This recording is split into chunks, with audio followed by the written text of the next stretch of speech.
Okay, so today we are going to do section 9.2, which is talking about the sum and difference identities. And this is part 3, talking about cofunctions. Now we've looked at this a little bit before, but we want to specifically talk about cofunctions.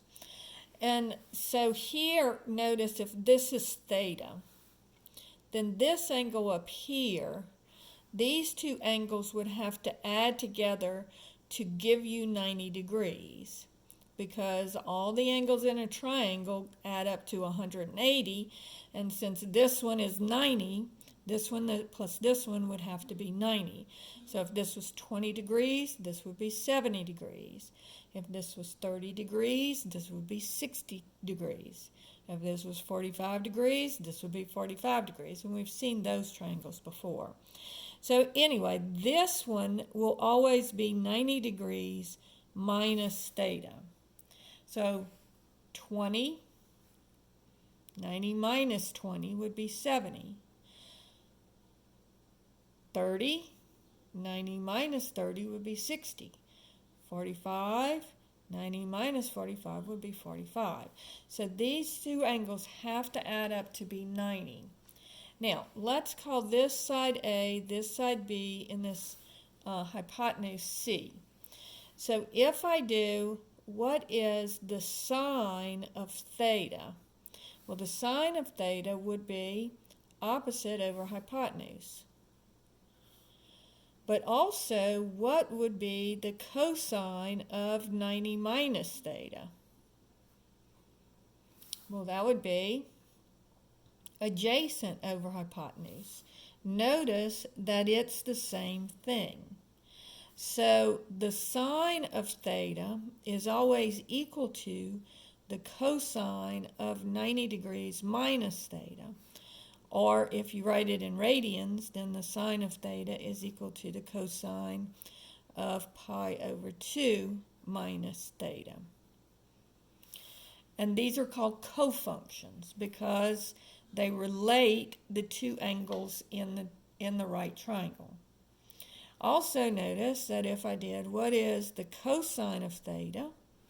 That would be adjacent over hypotenuse, B over C. But that would be the same as the sine of 90 degrees minus theta. Because what would be the sine of 90 minus theta? It would be opposite over hypotenuse, also B over C. So notice that the cosine of theta is equal to the sine of 90 minus theta. Or in radians, it would be the sine of pi over 2 minus theta. And then last, if I look at the tangent of theta, the tangent of theta is opposite over adjacent, so that would be A over B.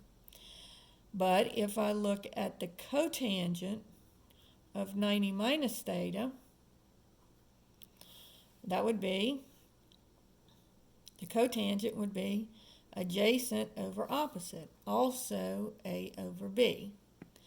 And so notice on these that they are the same. So the tangent of theta is equal to the cotangent of 90 minus theta, or in radians, tangent of theta is the cotangent of pi over 2 minus theta. All right? So let's look at how we would use this. So, for example, if I said write pi over 9 in terms of its cofunction.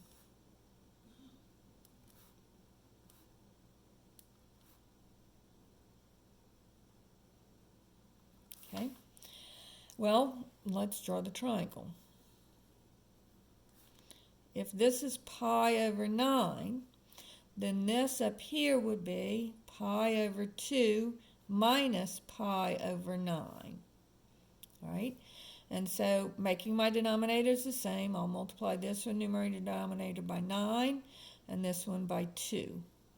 So I get 9 pi over 18 minus 2 pi over 18 gives me 7 pi over 18. So this would be 7 pi over 18. And so if I'm writing my cofunctions here, the sine of pi over 9 would be equal to the cosine of 7 pi over 18. If I was doing the cosine of pi over 9, that would be equal to the sine of 7 pi over 18. And if I was doing the tangent of pi over 9, it would be the cotangent of 7 pi over 18. So that's all they want you to do.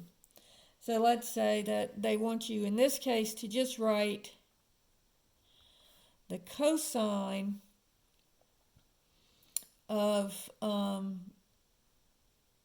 32 degrees in terms of its cofunction.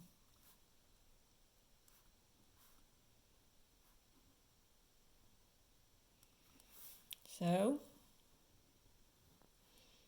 if this is 32 degrees, then this would be 90 minus 32 would be 58 degrees. Because 32 plus 58 add up to 90. And so if it says just, in this case, I just want the cosine. So the cosine of 32 degrees would be equal to the sine of 58 degrees. And so that's how you do the cofunctions.